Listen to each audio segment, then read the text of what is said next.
HRTC pensioner संयुक्त संघर्ष समिति हिमाचल प्रदेश बिलासपुर की राज्य स्तरीय बैठक जिला परिषद बिलासपुर के सभागार में आयोजित की गई। बैठक की अध्यक्षता समिति के सचिव राजेंद्र ठाकुर ने की। इस मौके पर उन्होंने एचआरटीसी पेंशनरों को पेंशन समय पर न मिलने तथा मेडिकल भत्ते न मिलने पर रोष जताया। उन्होंने कहा कि मुख्यमंत्री ने 15 तारीख को प्रति माह पेंशन देने की बात कही थी, लेकिन उन्हें समय पर पेंशन नहीं मिल रही है। इसके साथ ही उन्होंने चेताया कि एचआरटीसी को 150 करोड़ देने की बात की गई है। ऐसे में अगर उन्हें उनका हक नहीं मिलता है तो वह शिमला में जन आंदोलन करेंगे। इससे पूर्व वह प्रत्येक जिला में जन जागरण अभियान शुरू करेंगे, जिसमें पेंशनर्स जिला स्तर पर प्रदर्शन करेंगे।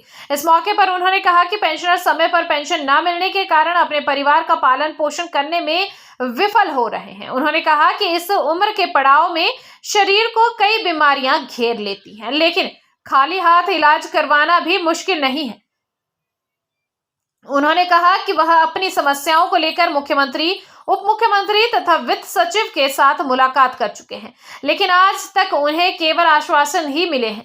राजेंद्र ठाकुर ने कहा कि पेंशनर्स अब बहकावे में आने वाले नहीं हैं। उन्होंने कहा कि बैठक में आगामी रूपरेखा तैयार कर ली गई है। रूपरेखा के अनुसार सितंबर माह में पेंशनर्स अपने जिला में प्रदर्शन करेंगे तथा अक्टूबर महीने में शिमला में अपना विरोध प्रदर्शन करेंगे। इस मौके पर देवराज ठाकुर, सुंदर गौतम, अनूप कपूर, रूपलाल अजमेर आदि उपस्थित रहे। हमारे को टाइमली पेंशन नहीं मिली। फिर हमने कोशिश की थी जुलाई में, बीच में हुई है डेवलपमेंट। ये हुई है कि हमारे इस लगातार आवाज उठाने का फायदा ये हुआ कि सरकार ने निगम को जो है वो 150 करोड़ रुपए का ऋण देने की जो है वो गारंटी दी है, और ये 150 करोड़ रुपया शायद जल्दी ही हमें मिल जाएगा। और इसके ऊपर जो अभी तक हमारी अंदरूनी छानबीन बातचीत हुई है कि इसमें से मैक्सिमम जो आश्वासन दिया है कि जो रिटायरीज है उनके जो भी ड्यूज है वो इसमें से मटेरियलाइज कर दिए जाएंगे।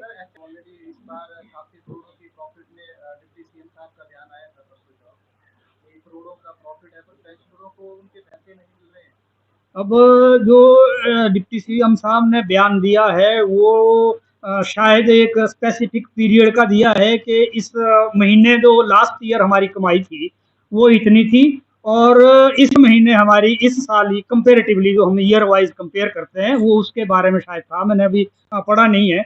मगर जहाँ तक प्रॉफिट की बात है, मैं नहीं समझता कि वो एचआरटीसी ओवरऑल प्रॉफिट में है। ओवरऑल अभी तक 1500 करोड़ रुपए के घाटे में चल रही है, और इस घाटे का सबसे सॉफ्ट टारगेट जो है वो पेंशनर और कर्मचारियों के ड्यूज होते हैं, वही रोक के सबसे पहले वो रुकते हैं, बाकी इनका काम चला रहता है। 150 करोड़ रुपए की इन्होंने लाइबिलिटी को हमारी क्लियर करने के लिए लोन लेने की बात कही है। उसके ऊपर हम थोड़ा सा आश्वस्त हैं कि इसमें से हमारी जो समस्याएं हैं इनमें से कुछ मटेरियलाइज होंगी, मगर क्योंकि पहले भी वायदे हमारे साथ बहुत हुए हैं तो इसलिए हम तब तक विश्वास नहीं करेंगे जब तक हमें कुछ मिल नहीं जाता।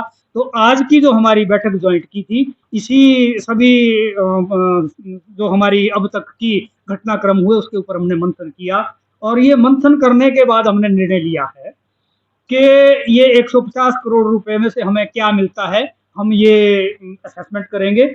और अगर हमें इसमें से कुछ नहीं मिलता या सिर्फ ऊंट के मुंह में जीरा भी मिलता है, तो हम आने वाले समय में सितंबर माह में जो है वो पूरे हिमाचल प्रदेश में हर डिस्ट्रिक्ट लेवल के ऊपर एक जन जागरण अभियान करेंगे, जहां हमारे कर्मचारी, हमारे पेंशनर जो है वो रैलियां निकालेंगे। और अक्टूबर माह के फर्स्ट वीक में हम शिमला में जो है वो ज्वाइंटली पूरे हिमाचल प्रदेश का पथ परिवहन निगम का पेंशनर इकट्ठा होके जो है वो विशाल प्रदर्शन करेगा निगम प्रबंधन और सरकार के खिलाफ। तो ये आज का हमारा निर्णय है। इन्हीं शब्दों के साथ आपका एक बार पुनः धन्यवाद।